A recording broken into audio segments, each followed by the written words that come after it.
All right, everybody. So today we're going to talk about capturing more business. Really quick, I think I recognize pretty much everybody. Have I met everybody in here? Who have I not met in here? I haven't met you. I haven't met you. Also you. Okay, very good. I've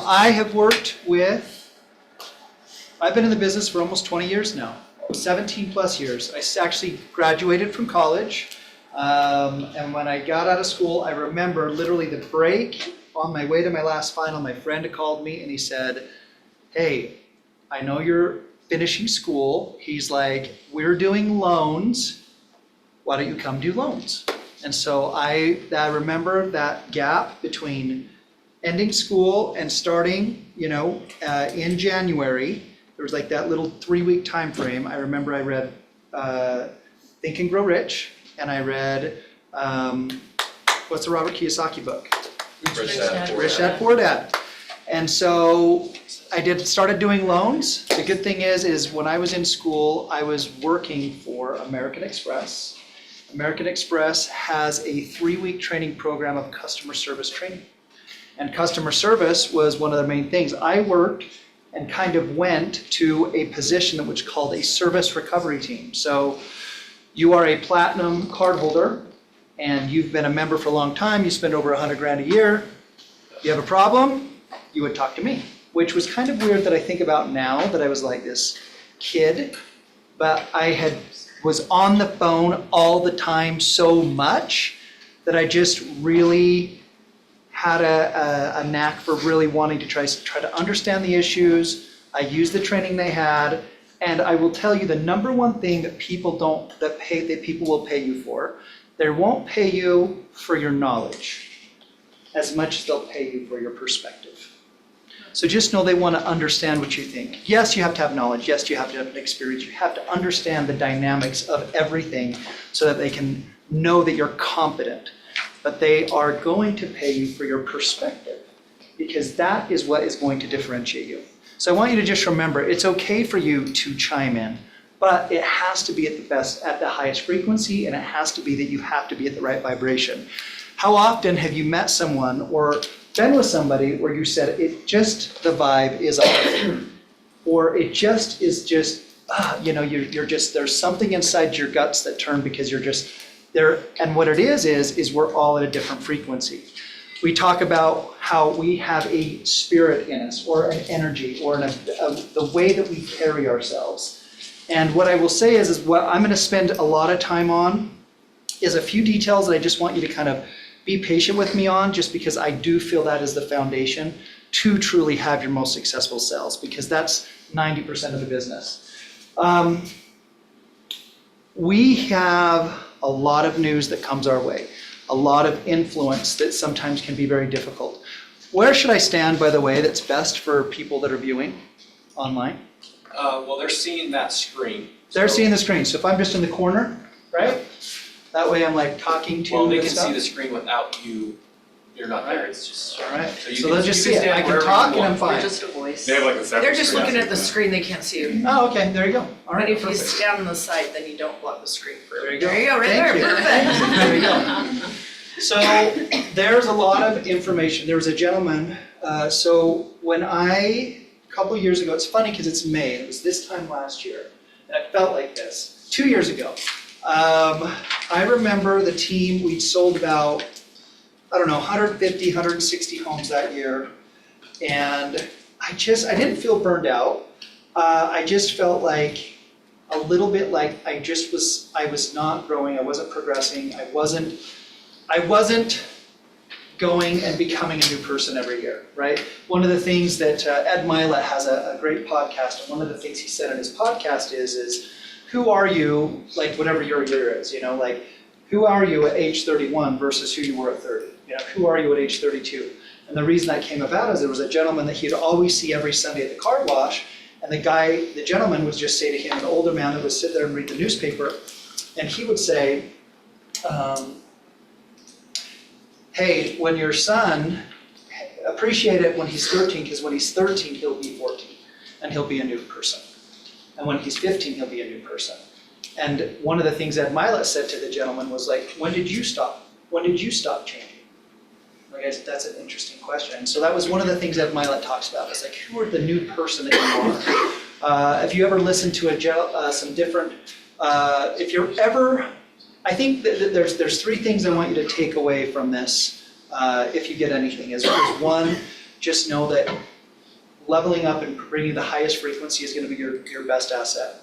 Two, the old you has to die for the new person to be who you want to be and accomplish who you want to be.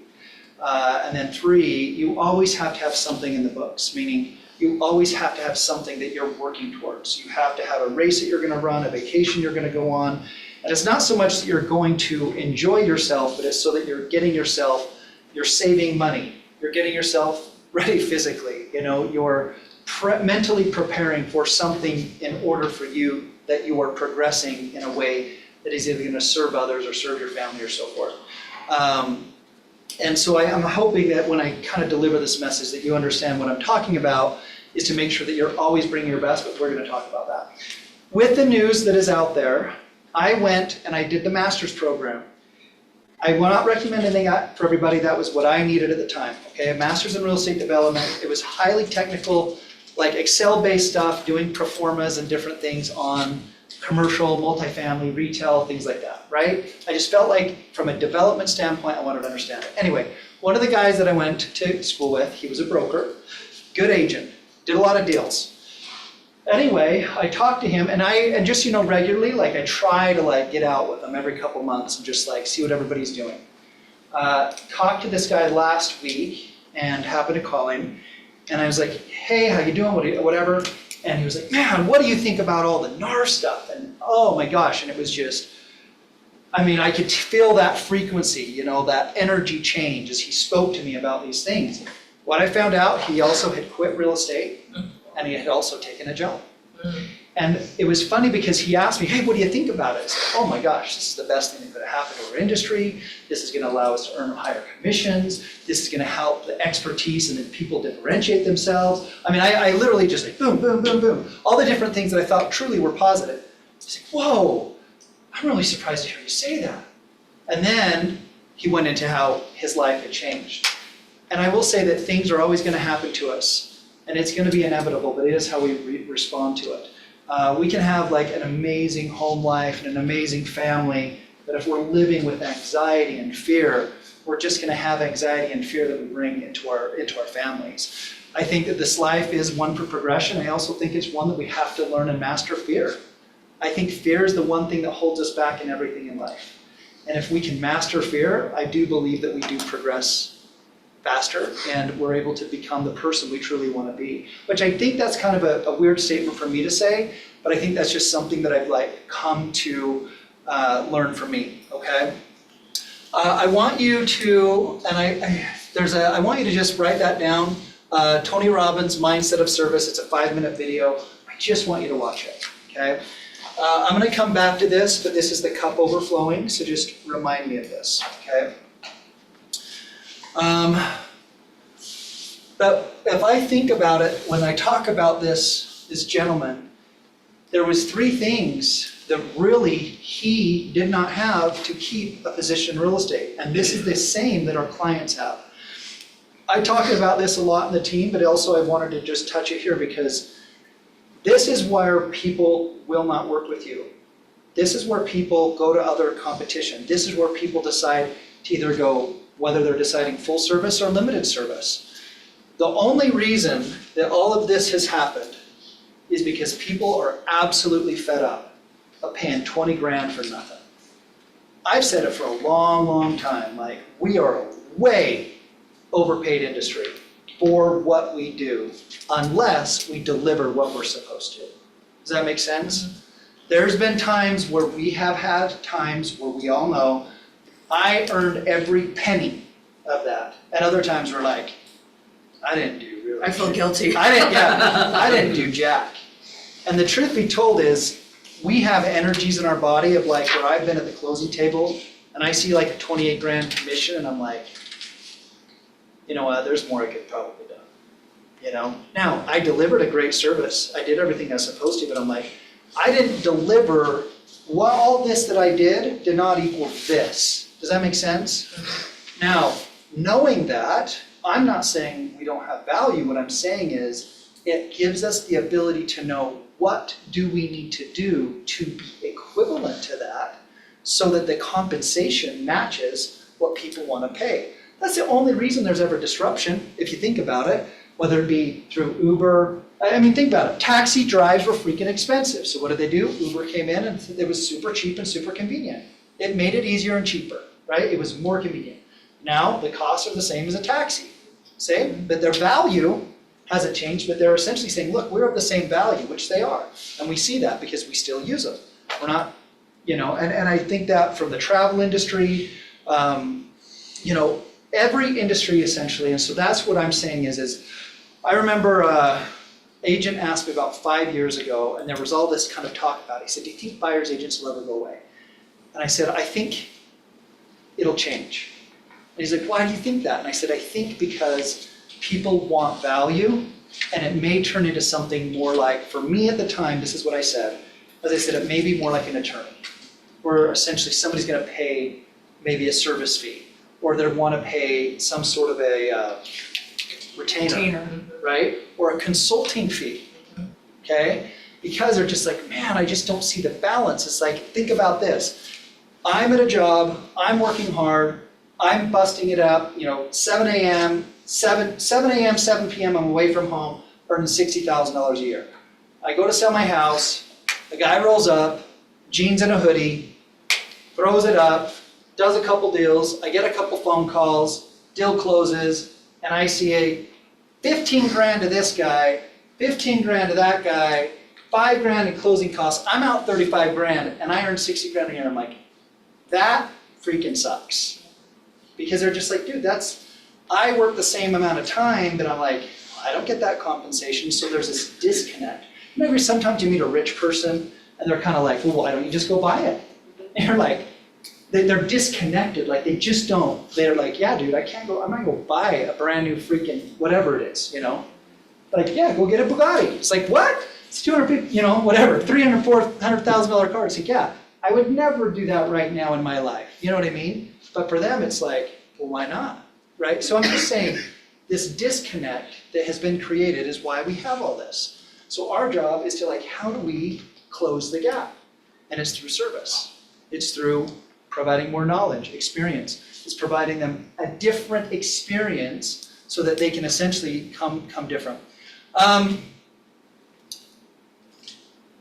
It's easy to get bogged down, okay?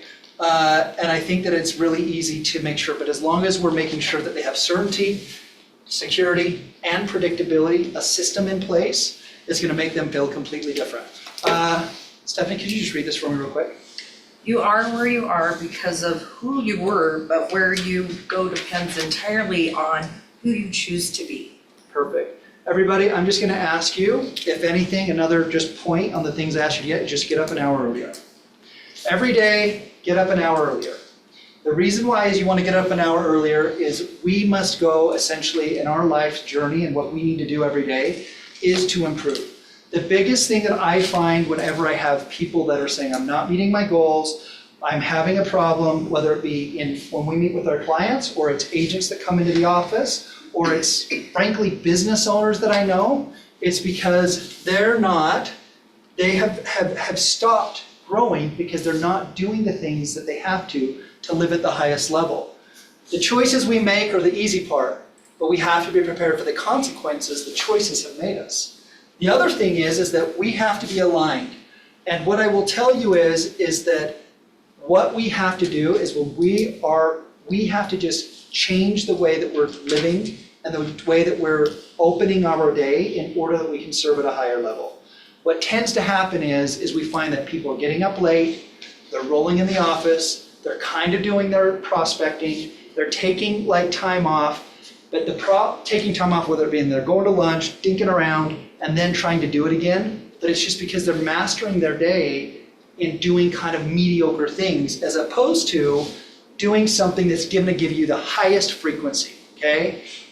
I will tell you exactly what my schedule is, and Joel knows this, okay? But every single day I'm up at 4:45. I have changed that to 5 a.m. sometimes just because now the kids are getting up a little bit later because classes have changed and so forth, right? I'll be honest with you, I actually like the 4:45 better, but it's just like everybody's coming over late and that extra 15 minutes is weird. Anyway, but what I want to tell you is taking that time to read, meditate, understand, and get aligned with where you want to go. The distractions of the news, the distractions of the clients, the distractions of the problems will always be there. You have to get yourself in alignment on a path of production in order to get where you want to be. If you look at an airplane and it's 5 degrees off, if you go hundreds of miles, it will be hundreds of miles off from its destination. The alignment in the morning is your number one key that we have to do in order to absolutely go where we're going. The alignment in our mind is what has to happen. Number two is by doing these things, it's making sure that we're getting up. It's making sure that our actions and our thoughts and our energies are in the right direction. When we are at a low frequency, when we are low and we're not feeling good, that's when things creep in, that's when you start seeing people have vices, whether they start eating, drinking, smoking, drugs, all sorts of things that put them, again, from a high level frequency down to a lower one. And what you find is when we're bored, that's what also creates vices. What happens with boredom is sometimes we're sitting around and we're just like, dude, what am I gonna do? Like sometimes in business, and I'm not saying bored like I don't have anything to do, it means that I have desire. And when we have desires, it leads to vices. Meaning I need something to like, gosh, I want something, and you start doing these things. But by eliminating, living yourself at a high frequency with positive self-talk, reading, reflecting, and focusing on self-development every single day, it's going to take you to the highest frequency. Then you're going to essentially get in alignment with who you are, and it's going to get you into a peak physical activity. I'm going to tell you just like go every day and do something physically. The reason why is this: taking the next step into where we need to be and who we need to be. We are in the sales business. People judge us on who we are, what we do, how we look, and how we present ourselves. If we have the ability to live in a way and do the things necessary that we can show up as our best selves, it's something that people don't do. Is it agreed that people typically don't get up early, they don't think about their day, they don't review their goals, they haven't prayed, they haven't thought and gotten in alignment, they haven't physically gotten themselves set because they're essentially maybe distracted doing other things? Doesn't mean that they're a bad person, it just means they haven't paid the price in order to do the things necessary to maybe live in their best self and live in alignment. Is that fair to say? So when you do this, you become the person that first, who we want to be, but number two, who people want to emulate. And when they want to emulate you, that is the highest level of influence. And influence is leadership. So if we're going to get more business, if we're going to serve more clients, if we're going to service at the highest level, we have to be in a place of our highest frequency to be our best selves so that we can serve the world. So I'm going to say that again. We have to live at our highest frequency to be our best selves so that we can give ourselves to the world. Because if we aren't on top of our game of where we need to go, what we need to do, aligned spiritually and how we want to be spiritually, eliminating the vices from our lives, if we cannot lead ourselves in the morning with things that are simple, how can we lead others?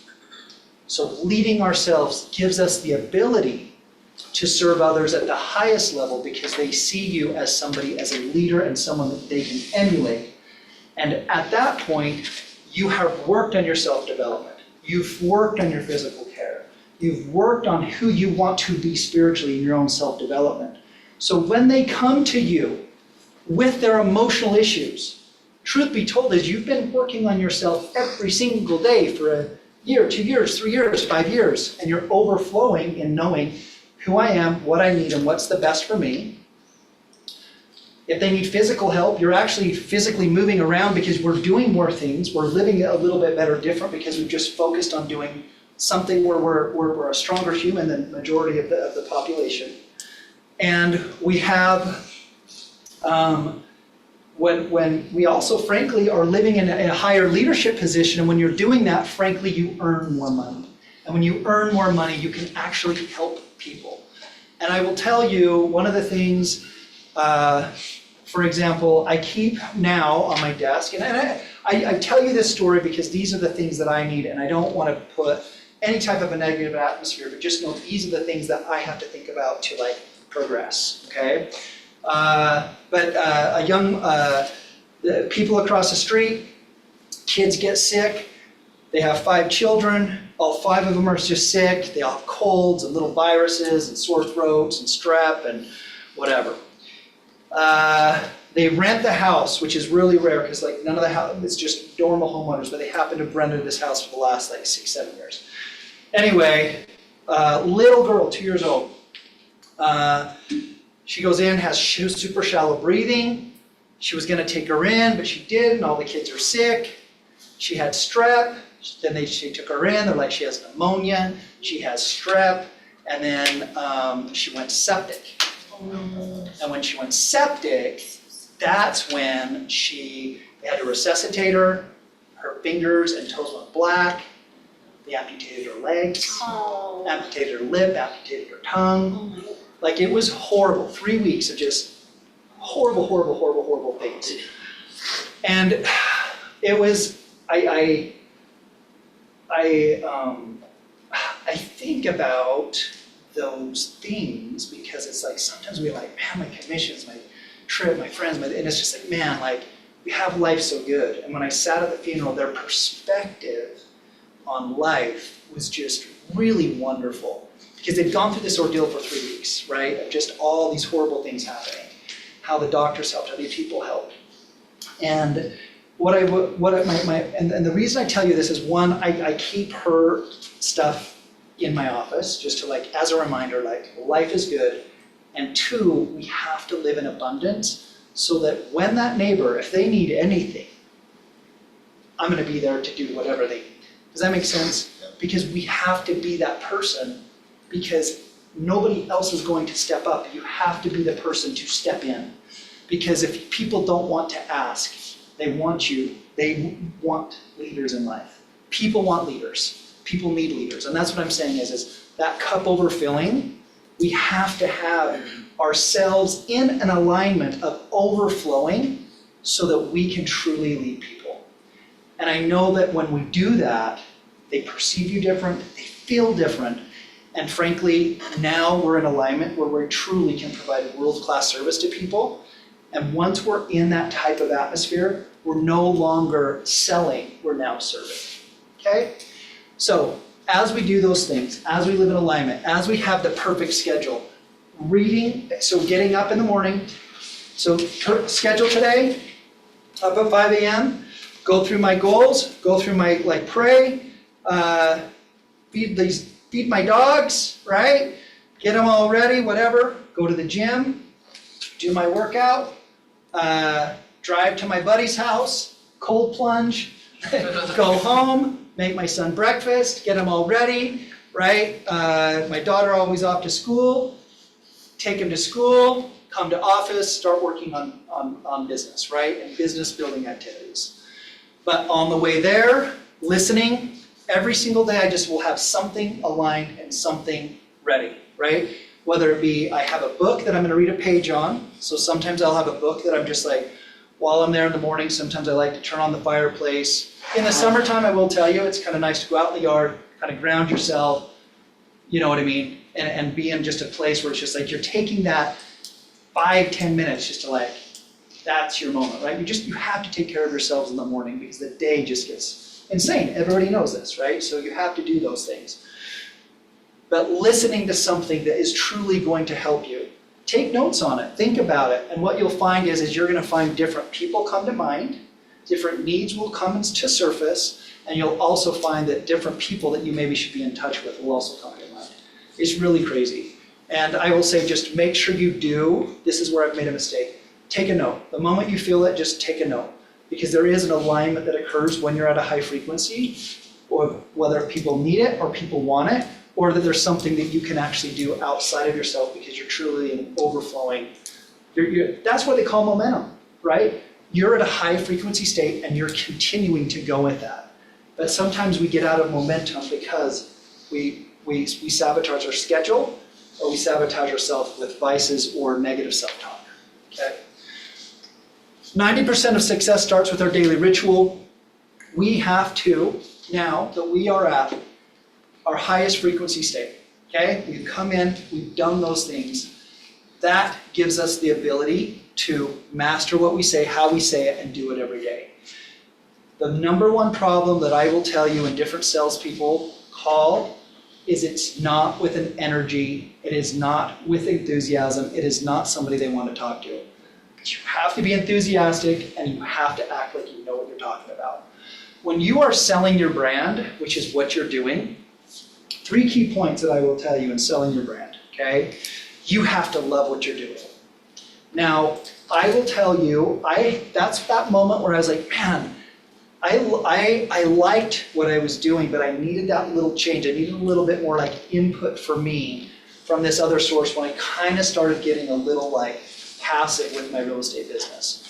By doing that, it recharged me to be like, yes, this is an amazing vehicle for me to be able to help people, serve people, and also do some other things that I like to do, okay? But we have to figure out what we love about it. And we have to remember that every time.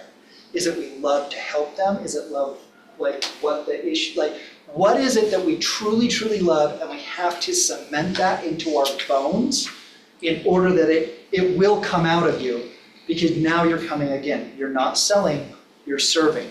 When you're serving, you ask different questions. Your tonality is completely different. But what we have to do is just making sure, is that when we're doing that, good heavens, but that is creating that confidence, belief, and certainty will separate you from the competition.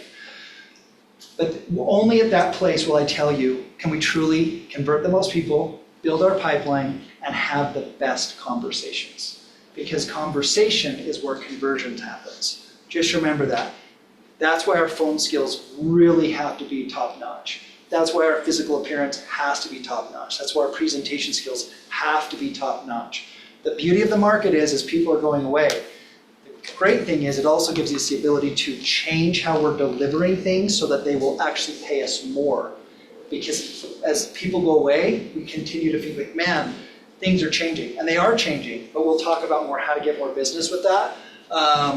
But what I will tell you is just make sure that you're taking care of yourself in the morning, leading yourself, and getting yourself in a position so that you can help others. Here I will tell you, so first, 3 things I'm going to talk about is that you have to attract, convert, and deliver. That is going to be your 3 things to get more business. To attract more business, really quickly, I just want you to think about the following. Obviously, you're talking to people at a high frequency state. We really have to know what to say. Now, when you say, Matt, know your scripts, I don't even want you to know your scripts. I want you to have a PhD in how you speak with people, right? You have to master what to say. There's some really, really great trainers out there that are outside of real estate that I would probably say read and listen to, but we have to do it on a daily basis because tonality is everything, and speaking with people, asking questions, how you pause, how you respond. And I will just tell you, it really is, it's different because have you ever been at an appointment where you've talked to people and you actually shared something bad that was maybe happening in your life? And you kind of accidentally caught yourself, you're like, ooh, you probably shouldn't say that. You know what I mean? And it's because we were at a low frequency state and they were at a high frequency state. Does that make sense? And so my point is that sometimes like we drop into these energies, and it doesn't mean that anytime there's a breakdown, there's always a breakthrough. So whenever we have these things, just know it's a blessing, because that's when like we feel these feelings. Like when you have those feelings of like, yeah, I probably shouldn't do that. I probably shouldn't say that. I probably should get up and do this. Like that is truly our conscience telling us like, get up and get going. You're here to progress. Like that's probably gonna help you.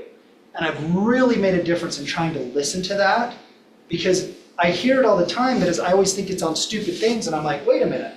That's just like my conscience telling me like, yeah, you probably shouldn't be whatever. Like if I'm trying to like do something, it's like, yeah, I probably shouldn't be doing that. That's probably a waste of your time. I'm like, yeah, that's something telling me like I have a higher productive thing that I should be accomplishing, So I'm just saying like, listen to yourself, but once you do that, it'll put you in a position. Spending time to learn from the best scripts, but know what to say and master objection handling. Objection handling is probably the biggest thing that we have right now. Really quick, just as far as what I would just tell you, and this is what my opinion is of real estate right now. Right now, we have so many people that have seen a change in the market that have been sitting on the sidelines with high interest rates. Within the next 30 to 60, 90 days is the absolute best time to buy a piece of property. Absolutely. And it's because people have come down in prices, they are more negotiable, and we are going to see changes. But I would say as agents, purchase a piece of property you can right now, because in my opinion, I feel like now's the best time because you can get the best deals. Okay? That's the measure, and that's the type of energy that I'm bringing when people are speaking with me, and it's almost like odd because they're not feeling it because of what they're hearing, but then I can give them perspective. And the perspective is, I will tell you every piece of property I've ever purchased, I feel like I probably paid too much for it. And then I tell them about a duplex I bought in 2011 that I bought for $78,000. And I remember I'm like, I'm making a mistake. I'm not doing this. I legit said that.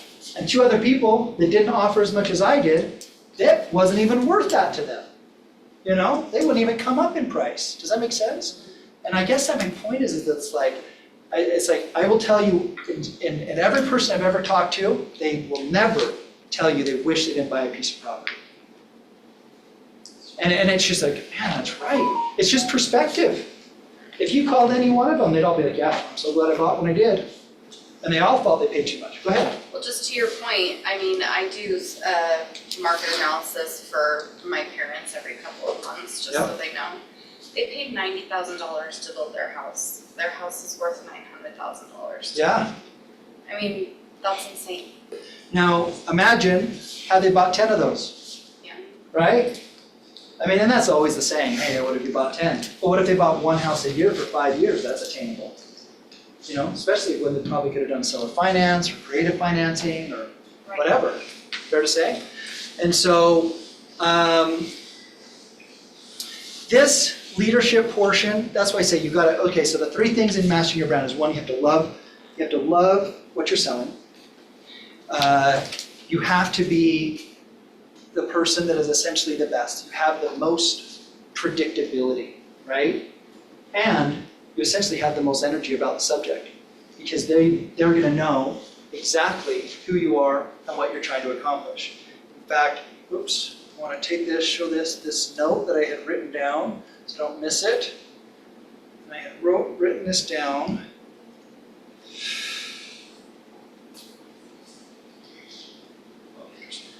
Yeah, so I just put, look, but yeah, if people are like wanting to follow you, they're gonna be like, man, they love their business, they love what they sell, you love your life, and people want the outcome that you have. That's really how you're selling your brand. You love what you're doing, you love your life, and the people want the outcome that you have. Now, how do you do that? It's like it's not by material things. It may just be by your schedule. Think about some of the athletes that you follow, right? It's like if you love this athlete, it's like they may not have the best schedule, but you're like, man, they love the sport. They love their life, the ones that you typically love the most, right? I loved Mike Tyson until he had all these problems. Like, man, that dude's a mess, remember? Remember Mike Tyson's knockout. I used to play that all the time. Loved him. Loved Mike Tyson, And, but they also, people want to have the outcome you have, your advice, your tips, your perspective. That's why I talked about that, right? So in knowing that, well, we're truly working on ourselves every day, becoming the best we can. We're naturally going to progress, we're naturally going to grow, and we're not naturally going to end up doing something completely different. We talked about this, handling objections and so forth. Okay, you wanted information about the process. So how to convert more people. I will tell you, number one, you do need to know the sales cycle A to Z. Make sure you know that. This isn't a sales class, and so I'm going to let you just make sure that you're getting into the things. I will tell you, I love Jordan Belfort's sales training, straight line persuasion. I love, what are the other ones? Essentially we have Andy Elliott. He's a new guy that's out. He has some great YouTube stuff. He's a car sales guy, but he just kind of talks about different things. There's some old school guys that are really good. Like even if you're getting into, Zig Ziglar talks a lot about motivation, but he does have a sales course also that he did.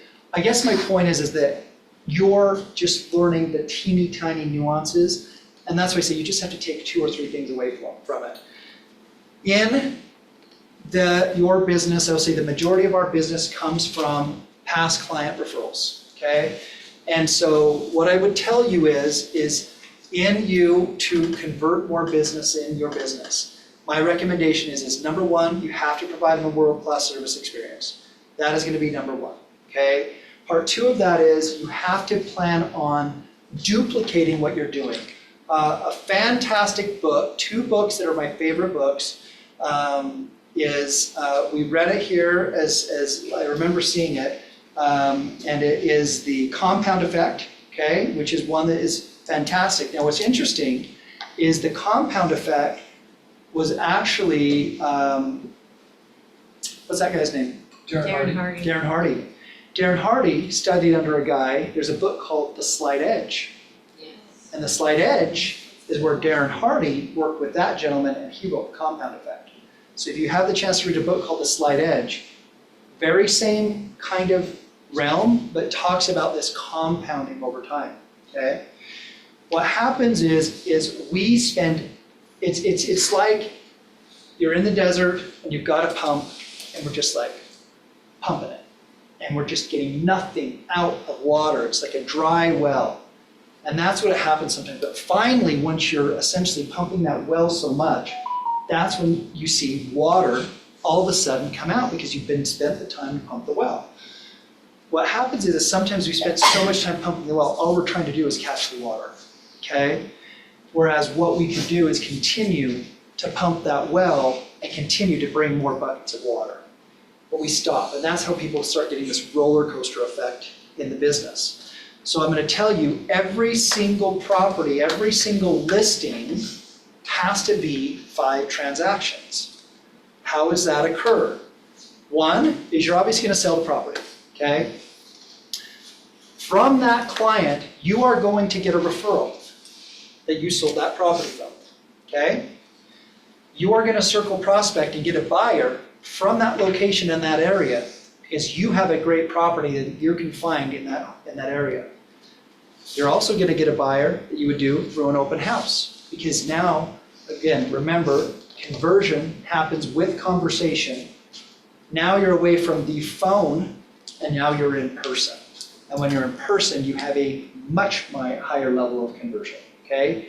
But you got to make sure you're asking the right questions. You got to make sure that you're positioning yourself correctly. You got to make sure that we're saying the things that are productive conversations that lead them down the pipeline to a closing, okay? Our job is not to sell them down the pipeline.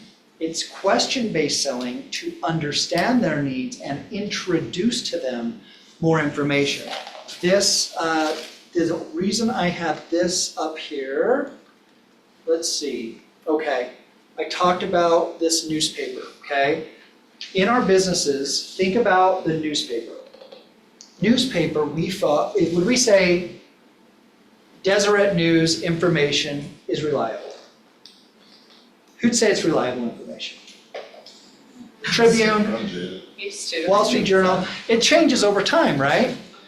But this is the thing, I would say, this has changed over time because of they're essentially maybe have their own agenda as opposed to their clients, okay?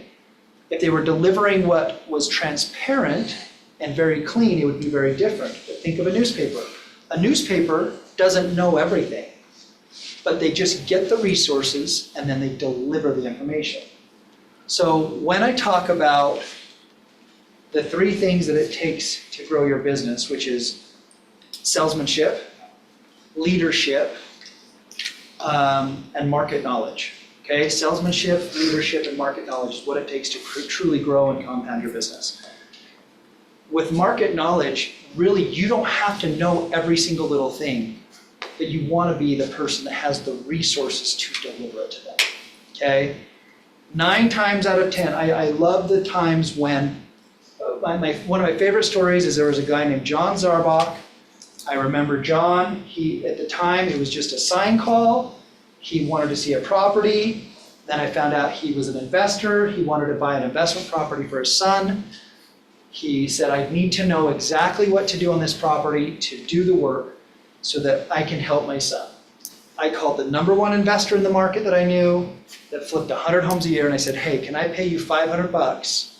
I want you to come to this property and tell us everything you do and the resources you'd use. I don't want it to be take more than 30 to 45 minutes. And he said, absolutely, I'll come and do it. I appreciate it. So John, his son, me, this professional flipper at the time, just since retired and moved out of the country, is at the property. Yep, this is what I do, this is what I do, boom, boom, boom, boom. And then he put together, and he had it ripped off a list, gave it to me, and said, these are the resources I call, here's the, everything, broken down. And John, who I didn't know at the time, had over like 100,000 square feet of industrial space, and this was like 15 years ago. He was a super wealthy guy, I had no idea. And he was just like shocked, because at the time I knew stuff, but I didn't know like 100 homes a year flipper mentality, you know what I mean? And so I just like, okay, how do I deliver the best? It's like, and that's what I did. And then that was a blueprint for me to take to the next and the next and the next, right? For every single person is able to use, down the road. And it's those types of moments. If we typically don't pay for ourselves to grow, we typically don't pay attention, And so I would just recommend like spend the time if you feel yourself kind of coasting, it's just like, okay, I need more education, I need more growth, I need more progression, And it may be more mindset growth, it may be more spiritual growth, it may be more market knowledge growth. But it's like, sometimes it's like if you have those moments, it's like, I would just say master it and move on to the next thing. Master it and move on to the next thing. Because nobody can know the market better than you anymore. That's just how it is. They know it better than you, you're dead. Because that's just where people want predictability and stability, and that's going to be through them you emulating somebody that can lead them. And then part 2 is making sure that you have the knowledge to take them to the finish line. Make sure that you know of every low-hanging opportunity, okay? What I would tell you is know how to talk to FSBOs and expires, because those are the quickest deals. Also investment deals. So if you don't know how to find investment deals, just look and know how to find them, because if you find a good deal, an investor will buy that in a week. And it's like, it's nice to get a $400,000 commission because you found a good deal. Now I would tell you, be your own best client and try to buy it yourself, or make an offer on it, or tie it up yourself. So do that first. But those are low-hanging activities that allow your business to grow. And you can do it by simply not saying, oh, there's one more thing to my list. Put it inside of your own system. We have the system built out. Just set up a criteria for yourself of the type of properties in the areas you want. And when you find a good deal, you'll know it's a good deal because you're looking at it every freaking day. Does that make sense? But use the system to help you. Leverage the MLS service stuff, but just tweak it because you've spent the time and energy to do it. And if you don't know it, you can call the MLS and they can help you, okay? Bring cards everywhere you go, because if you're gonna go to a showing, don't stop at the last showing. As soon as you show the last house, what do you think the percentage is that the listing agent has knocked the doors on that entire street about the listing that they took? 0. Pretty much zero. Pretty much zero. So if it's not even your listing, or you see a new listing in a new neighborhood, I would, number one, if it's not even your listing, you don't even have a buyer, I'd go to that property and say, hey, I want to tour the property. Even if they don't let you tour the property, you just basically, I would knock that street and say, hey, my name is Justin Udy, I'm with Century 21. Hey, there's a new home that came on the market. I'm actually just checking to see, have you folks considered either selling your property or maybe making a lateral move into something different?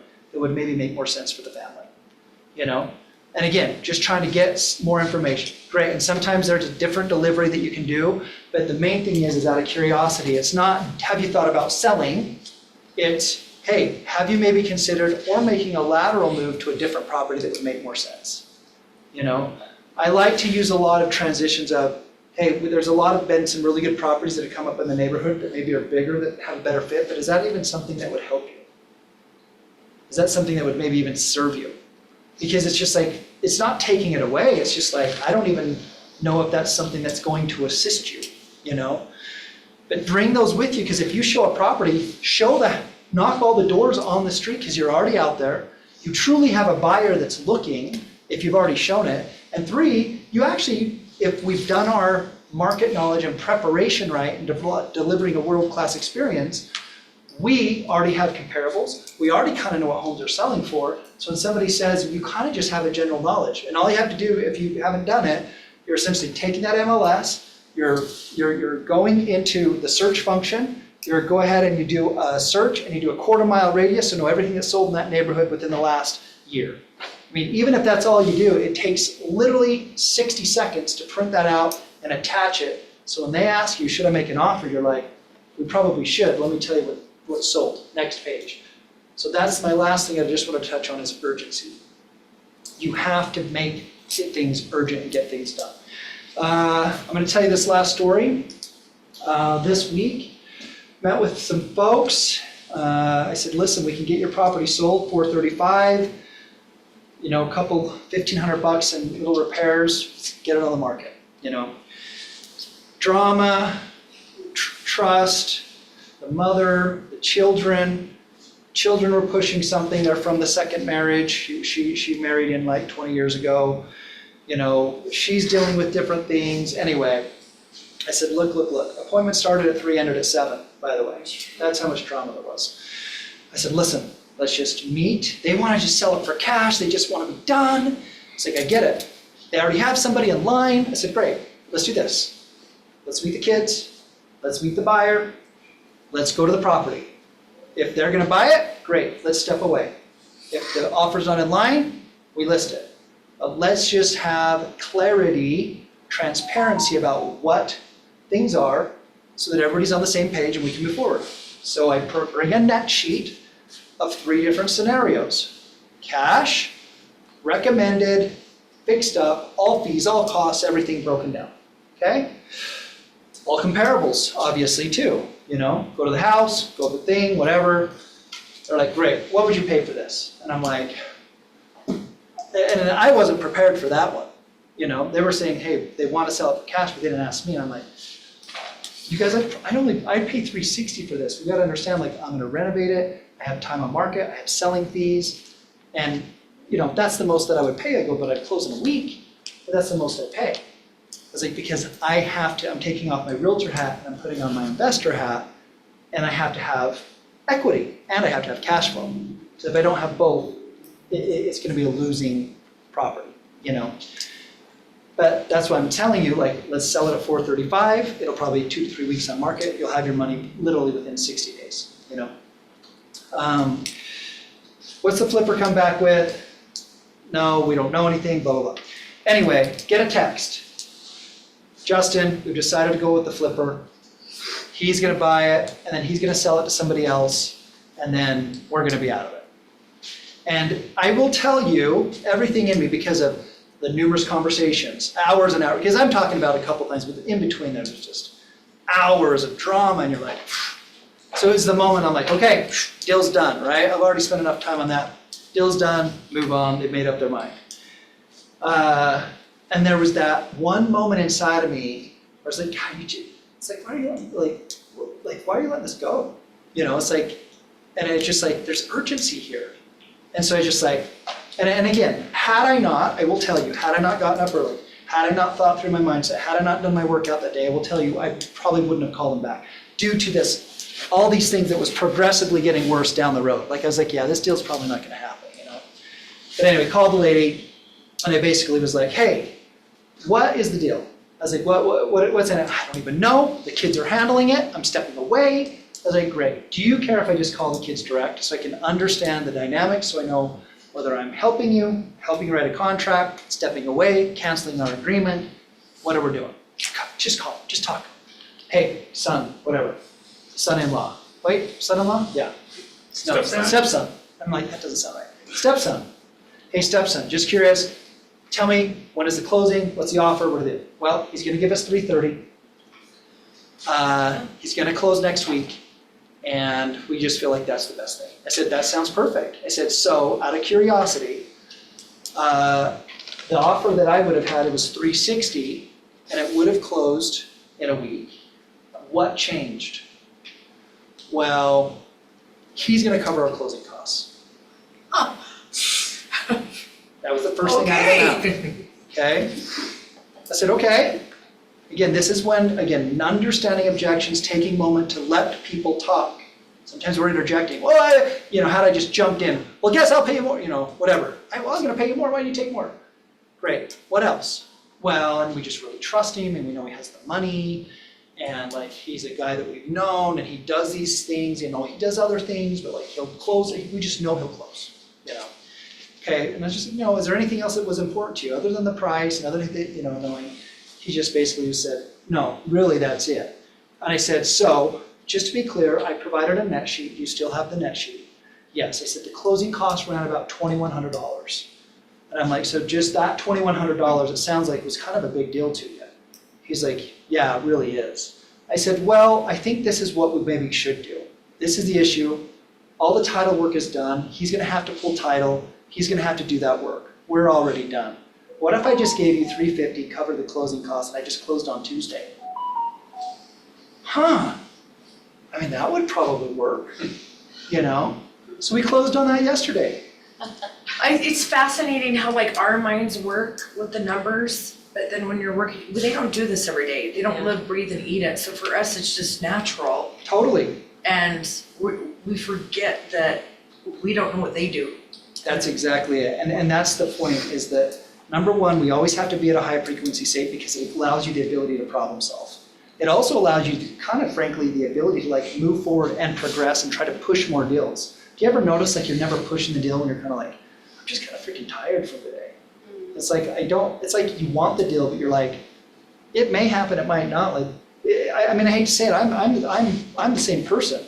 But it's like, that's the moment. It's like, if you're living at a different frequency, you're going to be progressing and doing more because you're being your best self. And two, you truly want to serve them at a different level. Two is that when you have urgency in the business, it does progressively move things forward quicker, and it does help your business to grow, okay? So urgency is a big deal. I can't tell you how many times I've had people, anytime a client or somebody calls me, or somebody from my business, it just drives me crazy when they say, hey, well, that sounds great. If you're interested, call me back. And I'm thinking, why would I ever call you back? You know what I mean? Like, I'm not interested. Like, why would I call you back? So that's the first rule, is it's never the client's job to call you back, ever. You always call them. What we say is it's like, if you have a prospect, you have somebody you're gonna talk to, you continue to follow up with them until those people buy, die, or beg for mercy. That's just how it is. You'd rather them get mad at you for trying to follow up than not. Because sometimes we're like, dude, like, I keep calling them. I'm telling you right now, like, that is our job. Our job is to connect to see if we can serve them. And your tone can be on the message, like, listen, I know I've called you numerous times, like, I just want to serve you and help you. I don't know if I can even help you at this time, but that's why I'm following up, because I know it's not your job to call me back. So I'm gonna call you back in a week to see if things have changed. If things have changed on your side, just let me know. I'm here to help you, I'm here to serve you, looking forward to help you in the future. Totally different than, listen, I know I've left a couple, almost like this passive aggressive, hey, I've left you a couple messages, I just really want to know if you're still interested. I know you signed up on XYZ site, I'm following up, you know what I mean? As opposed to like, hey, I have this benefit of like, I want to serve you, I want to help you. And I think once you get that in our bones and it's just normal, then it helps us progress naturally. And it helps us also be creative to provide options. And so that's my last thing, and we gotta go, but just have options to differentiate yourself, have a menu of choices. Now, what I mean is this, everything now has changed where it's not just 3%, okay? Now you can go out and you can go to Intermountain Properties, spend $500. You can go to, somewhere else and they're not gonna take less than 6 no matter what, okay? Is it fair to say that not all properties are maybe treated the same?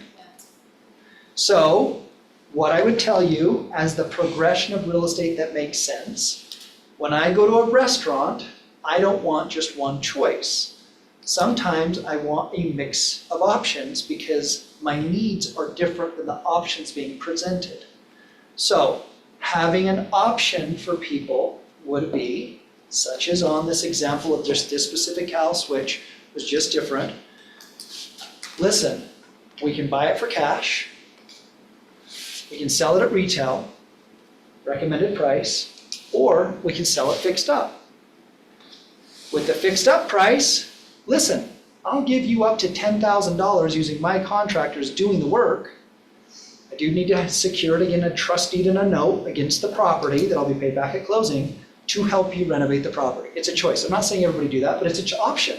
Now all of a sudden you're different. You're providing an option. We can sell it on the market. If I sell it on the market, my commission is going to be 3% to me, 3% to the other agent. Now, if that other buyer does not have an agent, guess what? My commission is going to go to 5% to help them so that we can get this done. And if you have a buyer and you sell it on your own, and I even haven't marketed it, guess what? I will help you do all the contract, do it from A to Z, because we haven't done anything, you found the buyer, and you do it for 1%. Does that sound good to you? Now, the reason I'm saying options is because, well, we might have a buyer that's interested, we might have this, like you've understanding the needs, and now all of a sudden you're addressing every one of them. Look, if your buyer's gonna buy it, and you have somebody, guess what? I just charge a 1% fee, and all I'm gonna do is I'm gonna take care of everything. I'm gonna make sure I write up the offer, I'm gonna deal with the title work, I'm gonna deal with their inspector, I'm gonna deal with the appraiser, I'm gonna make sure that everything at closing is distributed correctly. You don't have to worry about it, I take it, and guess what? If they ask for money off, I'm the bad guy, not you. How's that? I can't even tell you how many 1% deals, just because that's just been the world we've lived in. They happen to have a buyer. It's better to get 1% than nothing. You already went on the appointment, you're just providing your expertise of being able to take it. Justin, do you put that all in the listing agreement? Those three choices? We will write it in there. Yes, we'll write it in there, because sometimes they'll just say, well, I don't know. They go, well, that's fine. What's their name? Okay. We used to say, we're gonna exclude them from the contract. We've heard that, right? We don't exclude them from the contract, we're gonna write it up to 1% now. Same difference. But the difference is, now you picked up more business. Now, think of it this way. When you walk away from a deal, oh, they're buying it, you're out, now all of a sudden you just lost 2 people. Right. Those 2 people you could continue to market to. Yes. The way that we market to them is we do 2 educational videos a month, quarterly newsletter, and 3 events a year. Okay? That's how we do it. During the process, when somebody gets a listing, first thing that happens is they get a thank you card from me. They're gonna end up getting a box of sweets or something that says, thank you so much for working with our team. They end up getting a call from our stager, hey, I wanna make an appointment, I wanna come out, or I want you to send me photos so that I can make recommendations, right? And when the photographer goes out, they bring what's called a moving box. The moving box basically has a letter from me saying, thanks so much again for using us. Again, all this is progressively a week or 2 weeks, right? All of this stuff, like they're getting hit every 3 or 4 days. They get a moving box. The moving box is a letter from me. It has a Domino's card in it saying, so excited that you're gonna be able to get things together. Here's a moving box with recommendations. We put together like a 200 list of how to move, basically. And then it has a Domino's card saying, moving doesn't have to be horrible, dinner's on us, you know what I mean? And then it has some stuff in there for we did some packing tape, and we did a marker that you can write on the boxes, and just something, right?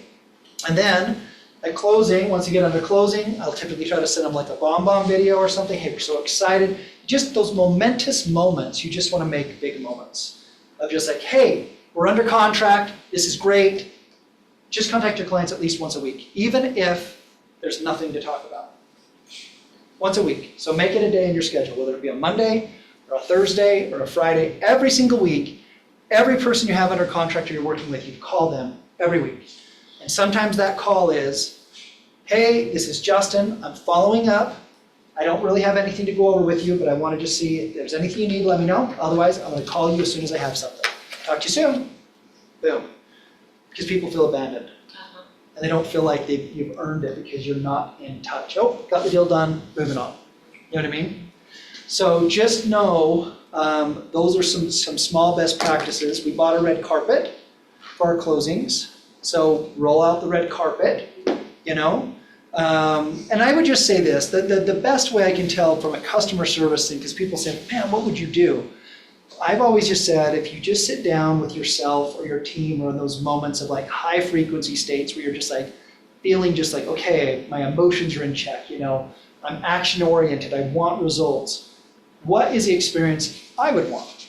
And write it down. And that, because that is going to be true to you. And you want to do the things that are true to you because frankly, that's coming from your conscience telling you this is something that's going to deliver extraordinary to my people. Because my people might want something different than your people.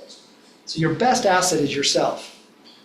But that gives you that ability to be creative, to differentiate yourself, and come up with ideas because your people now have different needs, but you'll never know them until you've mastered the sales cycle, have question-based selling, understand their needs at the deepest emotional level, coming up with a menu of choices to serve all of those needs. And then that menu of choices gives you the ability to help close them and stay in contact with them so that they continue to come back and refer people, okay? There was a gal that was referred by one of my past clients. She was way analytic. She's like, I am interviewing a number of agents, just know this is what I'm looking for. She wanted an investment property. And again, people want perspective, okay? And I know I'm keeping going through these same silly things, but it's just, I'm just telling you what works for me, okay?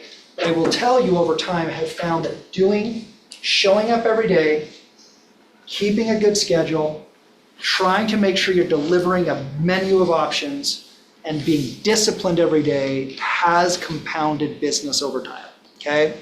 And it will, my opinion is you follow that recipe, it'll compound what you're doing even more. But she had a number of questions and it became down to an analytics side after asking a number of questions. What are you looking for? Okay, help me understand why. Is this how you're doing it? You know, and again, it's not so much asking questions, but it's engaging questions. That's another thing I'm saying, engaging questions. Not questions like, I want to know what you know. I'm trying to understand your needs in your bones feeling so that they feel like they're really trying to get to know what I want. Because they also ask, when they're answering you, they're trying to get competency. Just remember, the moment they start asking you a question, now is your opportunity where you can close. As soon as they ask you a question, you can close. If they're not asking you questions, it's a problem. Okay? So just think about that. Keep asking questions. 90% of your conversation is asking questions. 10% is you talking. Okay? Anyway, analytics, she just had all these questions. I just had to say, listen, can I just be honest with you? I go, I don't really know if I'm going to be the right guy for you. I might be and I might not. But let me just tell you. And I just went through, this is how I got in the business. These are the types of properties I own. This is how I evaluate them on my own. And these are my best recommendations. Now I'm just giving her everything that would truly make her the most successful person, which is basically, and I mean, I'll tell you the things. I'm just like, look, if I'm looking for a property, I want to make sure that if I'm looking for an investment property, I want to make sure that it has curb appeal, kitchen, bath, and amenities. That's how we're going to make sure we get the best value. If I'm looking at a property, I want to make sure that the utilities are separated. Why? Because that bill every single month continues to get more expensive, and we know that water, power, all these things continue to grow. If it's a single family home, it's different, and I think they're fantastic. Personally, I have gone from that to larger properties just because of the maintenance aspect. But if we're buying single family homes, I'll have a different conversation with you, but I want them all separately metered. If I'm buying separately metered, I will tell you this, I would love to have it all brick, The reason is because now I don't have any exterior maintenance. I'm not saying everything's gonna be all brick, I'm just saying I want something that is low maintenance, that's in decent condition.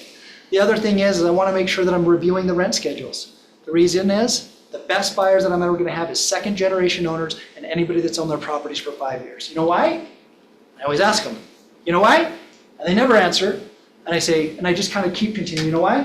I said, because they typically wanna keep them in there, they know them pretty good, and they haven't raised the rents.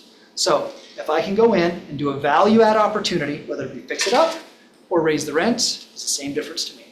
But I will tell you, that's how I've really found my cash flow go up. But I don't even know if those types of things would help you. Do you think that's something that would maybe assist you in your looking, if you were able to kind of use what I've been able to do? Now, what do you think somebody like that says? What do they say? They're just like, yeah, nobody's ever said, not one person out of the 4 other people interviewed said anything like that. Well, I've already made my decision, I'm gonna work with you, we bought a $1.1 million property. She referred another guy that bought a $600,000 property. She now wants to go buy another $1 million property, and it was all by one conversation. I showed her 3 properties, that was it. Done. And I guess my point is that this business is hard when we don't work on ourselves to be the best we can possibly be, because we're just not prepared, And I guess that's what I just say is prepare yourself to be the best person you want to be so you can give yourself to the world. Because we're here to progress, we're here to grow, so do it. Okay, thank you. Oh, here's my, this is the list of recommended books, by the way. Did I have it in here or did I take it out? There it is, all right. Justin, thank you so much, that was Thank you. awesome, appreciate it. Very, very good.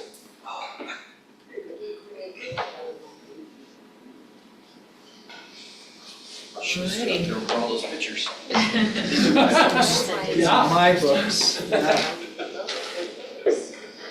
Everybody get the pictures? I know you have one more page of this. This one. You'll just text me.